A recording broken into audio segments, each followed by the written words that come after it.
member on the Finance Committee, and I'll be a bit technical. Then the Honorable Abina Ose Asari will follow after me. She is the chair of the Public Accounts Committee of Parliament, and she will be followed by Honorable Dr. Gideon Boako, who is a member of the Finance Committee, and then Honorable Kojo Opong Nkrumah will end it all. He is ranking on the Economy and Development Committee of Parliament. So all four of us will be addressing different aspects of our reaction to the 2025 budget. And so with these preliminary statements, I want to thank you very much, and we are very hopeful that we will continue to travel this journey with you. You will recall that days before the budget presentation to Parliament by the Honorable Minister for Finance, Honorable Ato Forson, who did the presentation on behalf of His Excellency, the President, President Mahama, we hinted at clandestine plans by the government to manipulate fiscal data to support their baseless claims of inheriting a badly managed economy from the previous NDP government. This carefully crafted strategy has been pursued right from the President himself during his message on the State of the Nation and repeated at the National Economic Dialogue. The 2025 budget was, however, going to be a vehicle for confirming what has been perfectly rehearsed, to crown the narrative by putting data to the unfounded claims. We have been repeated. Our intelligence has been confirmed. And the minister has done the hatchet job. The government, through the 2025 budget statement, churned out fiscal deficit on commitment basis of 7.6% of GDP and a primary deficit of 3.6% of GDP. This would imply, if you look at them on their face value, that the MPP administration mismanaged the fiscals in accord with the intentions of the NDC government. In fact, an economy with such strong revenue performance and expenditure controls, as we have seen from the data the minister presented, cannot produce the kind of elevated fiscal outcomes the minister announced.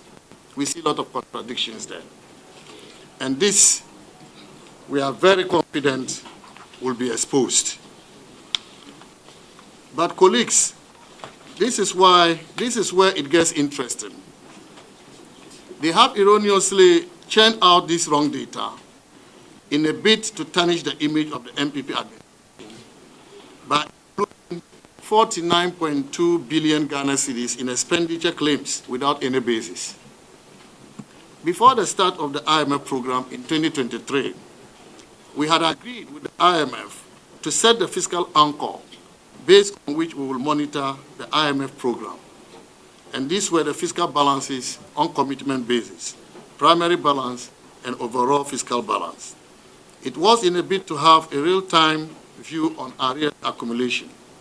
So we ring-fenced commitments that had gone through the gift mix system then and were awaiting payment.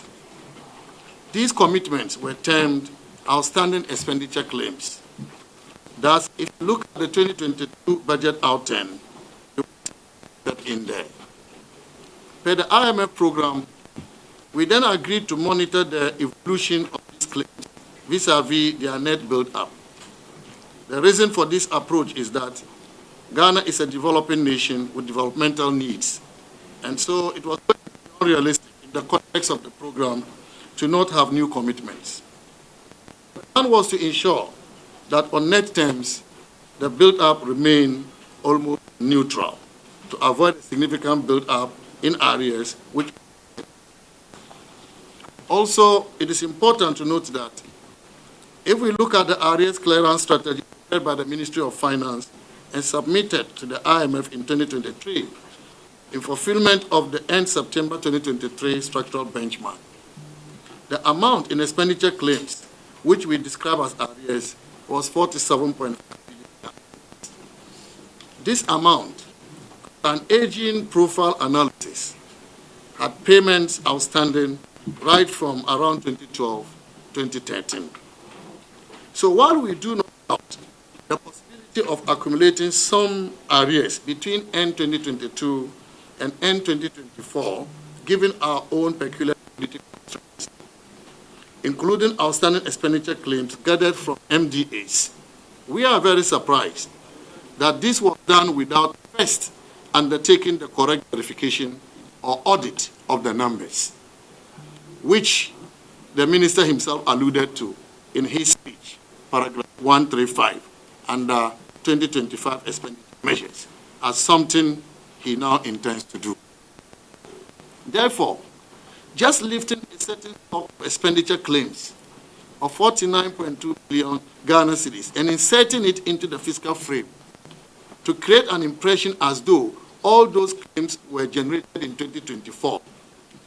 It's not just including expenditures that are alien to the fiscal framework. That also shows a clear lack of understanding of the mechanics of the fiscal framework.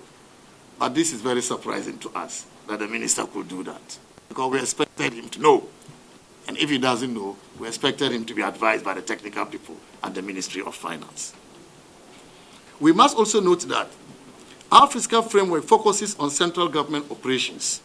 Therefore, claims which have not been properly audited can introduce many elements of general government, which is what we think has happened.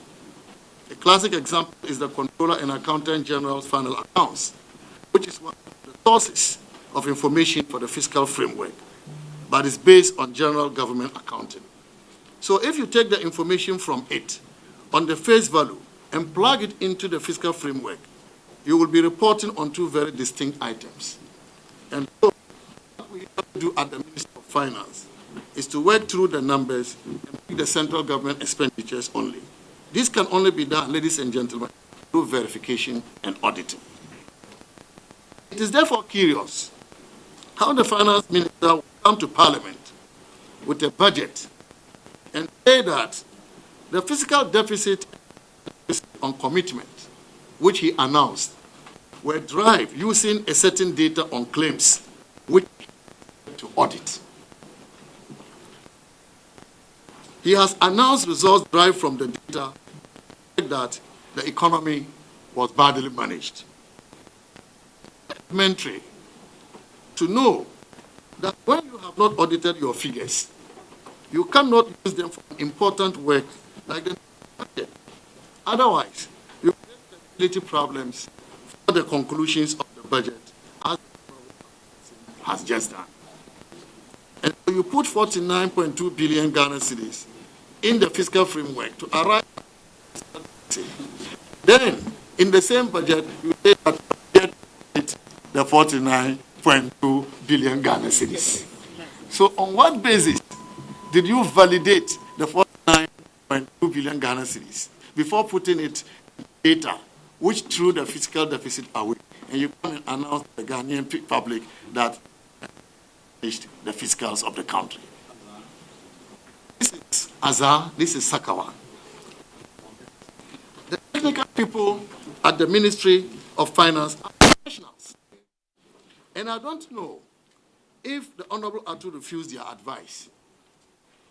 What I do know is that we've gone through 3 successful IMF reviews, and the technical people never told us that we needed to compile claims from several years and include it in the fiscal framework as if they were accumulated in 2024 alone. We were never told that. 3 reviews. Why they will do that in the last review, the 4th review, that is going to happen, we don't understand. And this is why even the IMF has to speak. But you cannot have inconsistent methodologies in assessing program implementation. You did the first review, the second review, the third review. You didn't bring arrears from multi-years into the fiscal framework. You use only arrears accumulated from the beginning of the fiscal year. you are assessing. 3 of them, you didn't do that. The 4th one, you asked ministries and agencies and departments that what projects have been done which have not been paid. And they brought you those projects and you compiled it, amounted to 49 billion, and you say these are claims that must go into the fiscal data.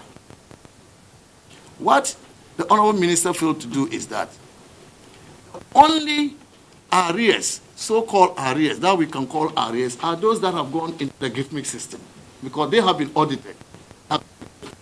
But any other thing that you call claims cannot be arrears unless they go through the verification and auditing and the system, the gift mix system. Yet, in the budget statement, you look at the fiscal and you will see that the minister, under the arrears clearance, has 2 lines. The first line is arrears reported in the gift mix. The second line, which he created artificially, he called it unreleased claims. Unreleased claims. That is very alien to the fiscal framework. And that 49.2 billion is what took the fiscals out of gear. So we know what they did. Ladies and gentlemen, even the IMF technical memorandum defines how to derive primary fiscal balance. The IMF technical memorandum that we signed with them, government of Ghana signed with them, states that the program's primary fiscal balance is cumulative from the beginning of the fiscal year. So if you go and bring arrears dating back to 2012 or claims dating back to 2012, 2013, when the IMF's own definition of primary fiscal balance says those accumulated from the beginning of the fiscal year, you see the challenge there. That is one of the challenges. Then the definition goes further to say that which is measured as the difference between the primary balance on cash basis from the finances side, that's the difference between revenue and expenditure, and then also net change in the stock of payables or arrears of the central government reported in gift mix. The IMF has stated that clearly, reported in gift mix. So first, the definition says accumulated from the beginning of the fiscal year. You have brought in claims from several years. The definition also says that they should be reported in gift mix. And you have brought data which is not reported in gift mix. And you come and tell us you have done justice to the fiscals? No. This is statistical thievery. Ladies and gentlemen, the government must therefore explain how they came by the methodology used in computing the fiscal balances. I am really lost as to how they drive the fiscal balances without applying the methodology agreed with the IMF in the technical memorandum of understanding. What is even more concerning, ladies and gentlemen, is the minister declaring to the world, based on the voodoo computations he has done, that his country has breached the IMF. Evidence is to the contrary. And when the IMF itself is set to conduct a review of program implementation in April 2025. So it's yet to do their review. But the minister, whose performance is to be reviewed, has already announced to the world that he has breached. The MPP is no longer in government. The NDC is in government. And so if there is a breach, it is the government of Ghana under President Mahama that has breached. I believe they don't know this. But ladies and gentlemen, is it not even surprising that the finance minister of a country will wish his country drilling an IMF program even before the IMF conducts a review? Yet, the same minister in the same budget projected foreign financing for his budget for the year to include $720 million from the IMF and $600 million from the World Bank.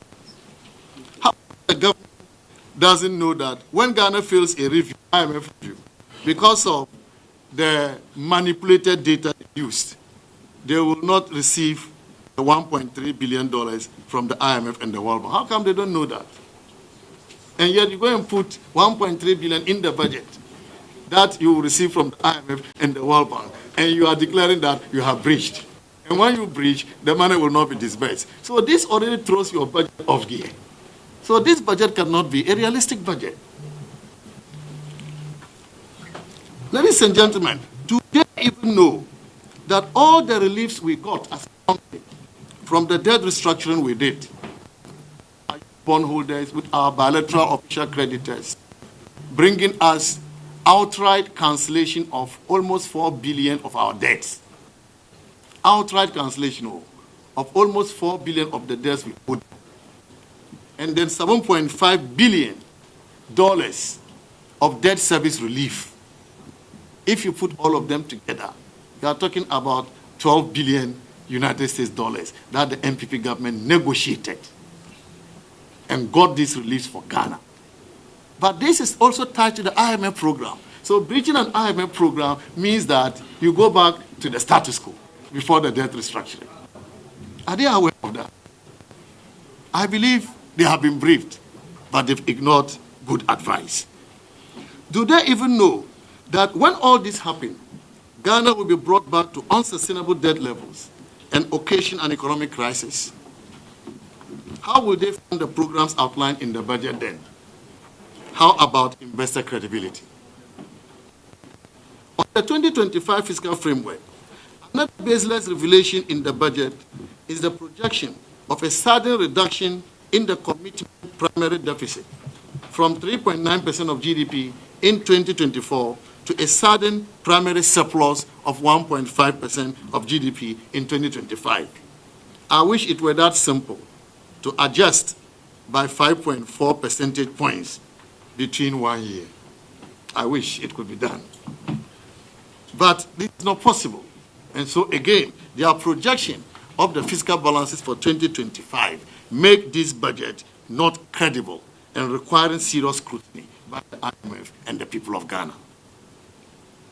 We, the mighty minority, would like to call on the IMF to speak to this in the spirit of transparency, which is one of the cardinal values of the fund.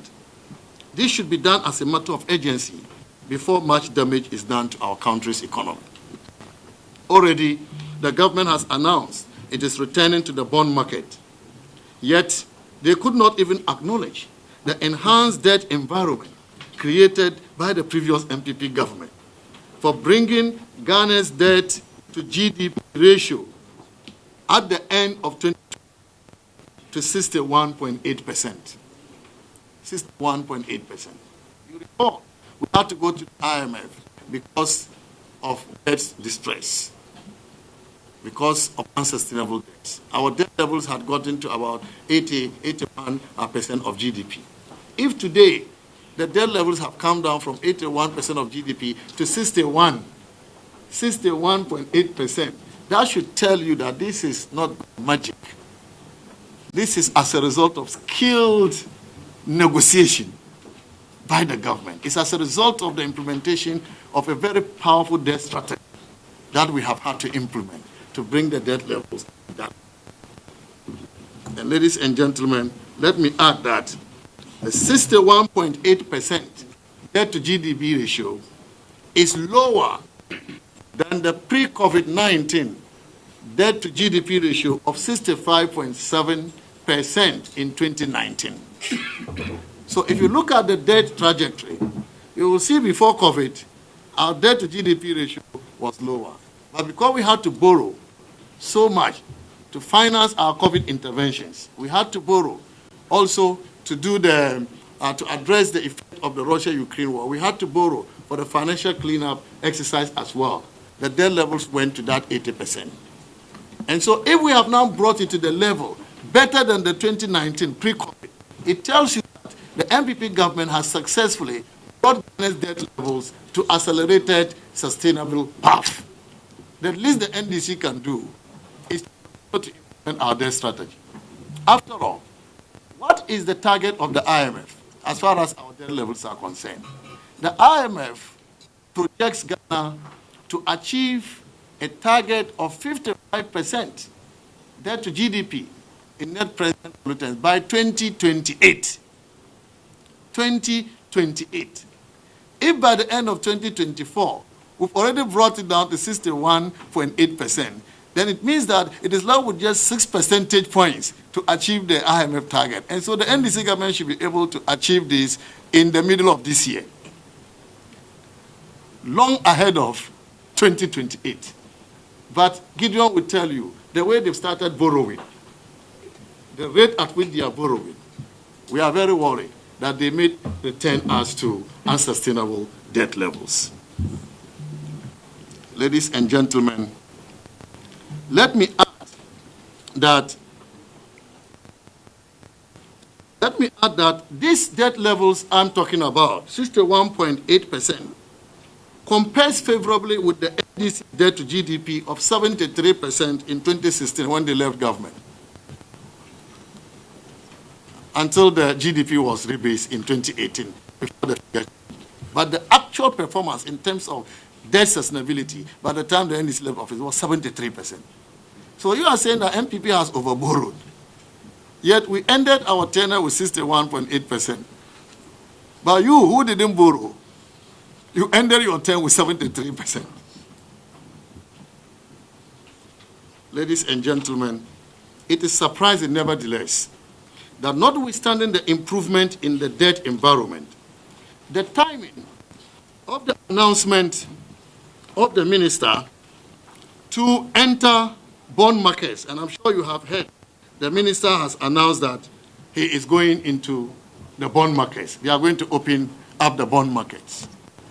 And I'm saying that this is not good advice. And this is my reason. The timing for the announcement of the minister to open the bond market coincided with the announcement of the elevated fiscal deficit based on their manipulated data, a condition that exposes the country to high risk of borrowing from the markets. The effects of this unfortunate data manipulation are already hitting our economy, already, since they read the budget. Why do I say that? The government must know that just by presenting such erroneous data as cheap political points, Ghana's sovereign bond spreads are already widening, again, nearing 700 basis points, when almost 3 months ago, this had declined to 500 basis points and was even heading further downwards. Why do we want to destroy the gains which we have made through cheap politics? Also, Bloomberg reported last Tuesday, 11th March, the very day the budget was presented to Parliament, that Ghana's dollar sovereign bonds were among bottom performers in emerging markets, after the Minister for Finance said the country meets a primary budget balance target of 2024. Saying that, this is what the market is saying to us. Dollar bonds due 2035 declined 1.8%. Notes maturing in 2029 fell by 1%. So international markets have not reacted kindly to the budget, demonstrating their lack of confidence in the government's economic policy direction. So you see, if you cook figures to create a narrative to run your country down, international investors will show you where power lies. That is what is happening to Ghana already. Sadly, if you decided to take away the 49.2 billion cedis they put in the fiscal framework, the overall fiscal deficit will be 3.4%, not the 7.6% the minister announced. And the primary balance will be 0.6%, not the deficit 3.1% the minister announced. Ladies and gentlemen, indeed, both the overall deficit and the primary balance would have been better than the targets in the 2024 budget, as well as the IMF targets for the next IMF review to be conducted in April this year. Sorry to say, the government didn't want this good narrative, because that would have signified the prudent performance of the economy under the NPP. But they didn't want that, and therefore Ghana should suffer.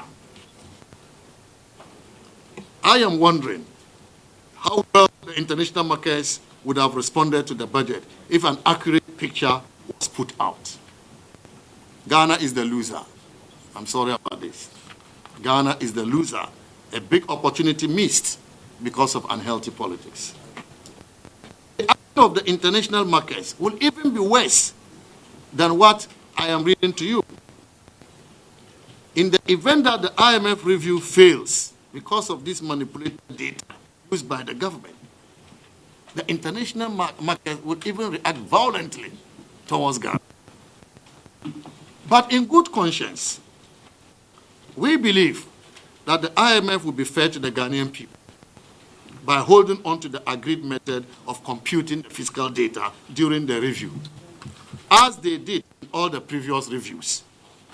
Other than this, the Ghanaian people stand to suffer, and not the politicians, from these obviously bad political decisions. The Ghanaian people can recall that in the past, Ghana was fined $39 million for misreporting economic data to the IMF due to wrong data submitted by the NDC government led by President Rawlings, the former President Rawlings. It appears we are on our way there under another NDC government, under President Mahama. We wish to advise the Minister for Finance to tread cautiously in order not to derail our march to sustainable debt levels. Ladies and gentlemen, as you know, the manipulation of the fiscal data notwithstanding, the strong health of the economy the MPP handed to the new NDC government continues to be vindicated by other economic indicators.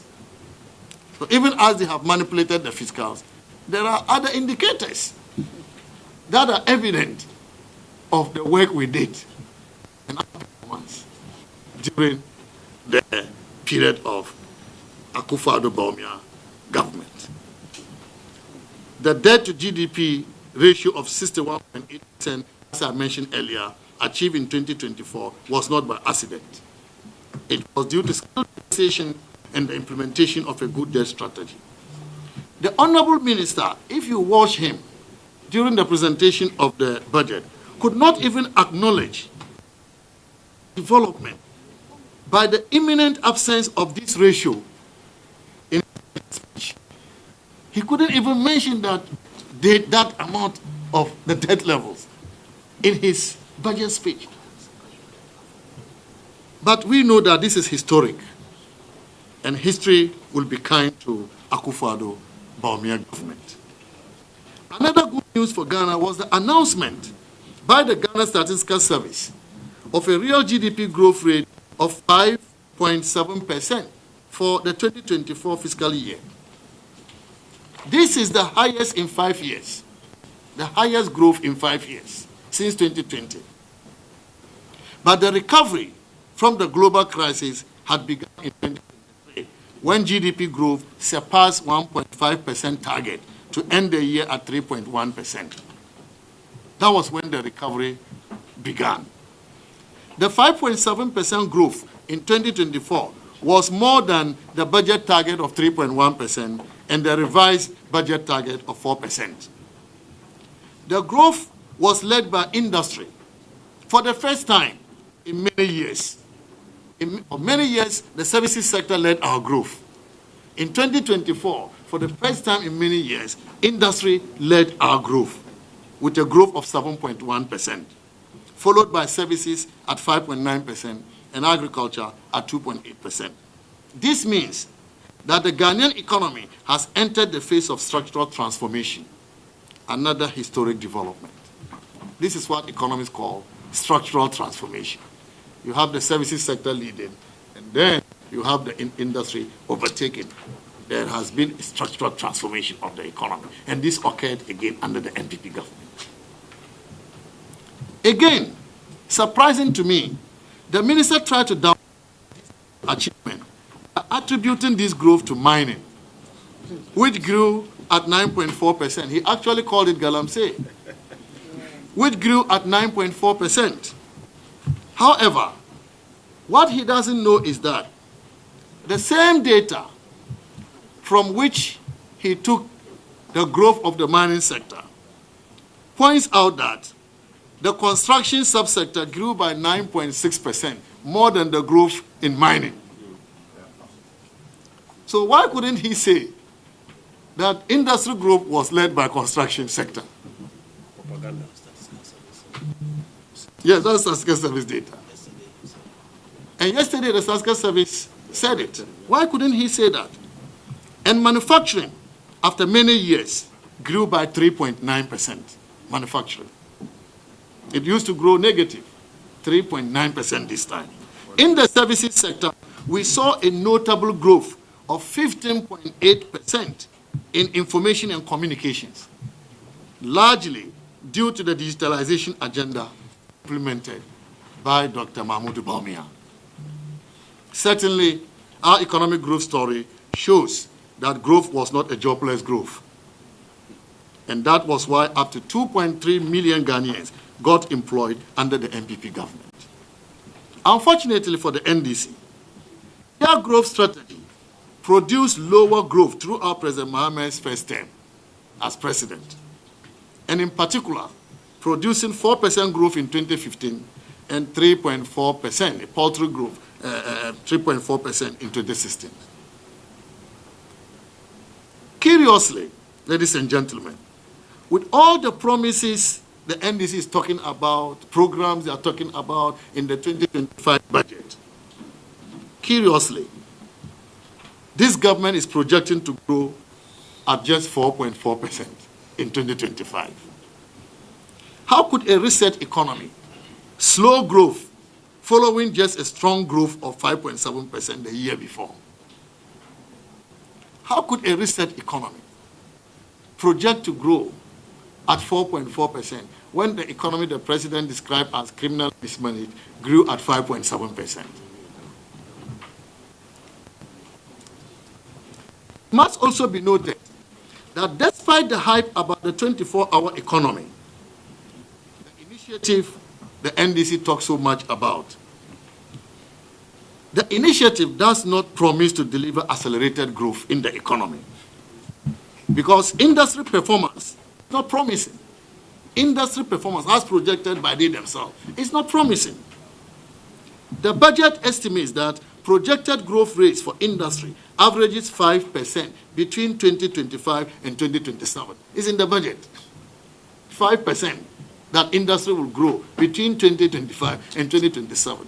And if the 24-hour economy is actually going to work, we expect growth from industry in particular to be higher than this. And so, if you compare this with the industry growth of 7.1% in 2024, then you wonder what will be the benefit of the 24-hour economy if industry does not reach the heights of the previous MPP government. We also know, and we have heard since the budget was presented, that there is no program in the budget on the 24-hour economy initiative. In fact, the minister himself said they will launch it soon. If it is not in the 2025 economic policy and budget statement, then it is not for 2025. It means no money is to be voted for it. So Ghanaians will have to wait at least until 2026 if we are lucky to have any hope of seeing how this campaign slogan translates into jobs. NDC, as you know, campaign on 24-hour economy, and yet they are in no hurry to deliver on it. NPP campaigned in 2016 on free senior high school, and it was delivered in Akufo-Addo's first budget of 2017. Yeah. Still on our record performance, not only were the trade balances brought from deficits under President Mohammed's first term to surpluses under Akufo-Addo Bawumia government, but our capacity to withstand shocks and other external vulnerabilities improved significantly, with a record gross international reserves of $8.9 billion, the equivalent of 4 months of import cover. This compares better against the reset economy's projected gross international reserves cover. So the 8.9 billion we have given them, what are they going to do with it such that This year, 2025, one day should be increasing it to 11 billion. They are talking about 3 months of import cover. So, ladies and gentlemen, this is the technical bit. That gives you the background of where we are coming from. The economy that has been described as bad and figures manipulated to create that narrative. You have heard from me our record. And this data is public data. But we are yet to even hear more about the 2025 budget itself. And to start with this, I have the pleasure to invite my colleague, the chairperson of the Public Accounts Committee of Parliament, the Honorable Abna Osei Asare.